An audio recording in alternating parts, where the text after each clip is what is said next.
Breaking news చూస్తున్నాం. రచ్చా media కథనానికి స్పందన లభించింది.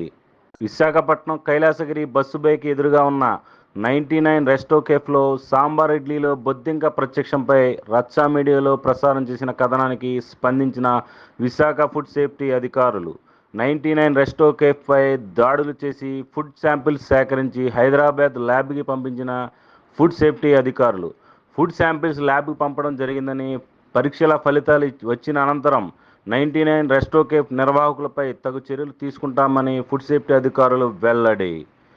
ఈ విషయంపై రచ్చా మీడియాలో గత 2 రోజుల క్రితం కథనం వెల్లడైన అనంతరం హుటాహుటిన స్పందించిన ఫుడ్ సేఫ్టీ అధికారులు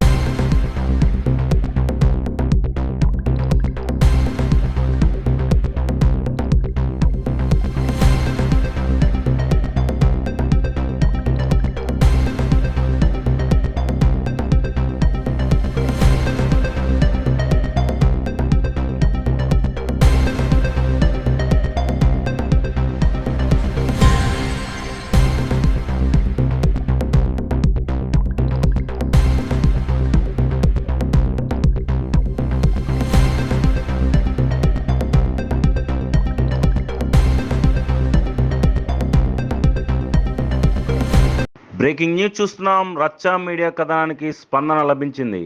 విశాఖపట్నం కైలాసగిరి బస్సు బైకి ఎదురుగా ఉన్న 99 రెస్టో కేఫ్లో సాంబార్ ఇడ్లీలో బొద్దింక ప్రత్యక్షంపై రచ్చా మీడియాలో ప్రసారం చేసిన కథనానికి స్పందించిన విశాఖ ఫుడ్ సేఫ్టీ అధికారులు 99 రెస్టో కేఫ్పై దాడులు చేసి ఫుడ్ శాంపిల్స్ సేకరించి హైదరాబాద్ ల్యాబ్కి పంపించిన ఫుడ్ సేఫ్టీ అధికారులు ఫుడ్ శాంపిల్స్ ల్యాబ్కి పంపడం జరిగిందని, పరీక్షల ఫలితాలు వచ్చిన అనంతరం 99 రెస్టో కేఫ్ నిర్వాహకులపై తగు చర్యలు తీసుకుంటామని ఫుడ్ సేఫ్టీ అధికారులు వెల్లడి. ఈ విషయంపై రచ్చా మీడియాలో గత 2 రోజుల క్రితం కథనం వెల్లడైన అనంతరం హుటాహుటిన స్పందించిన ఫుడ్ సేఫ్టీ అధికారులు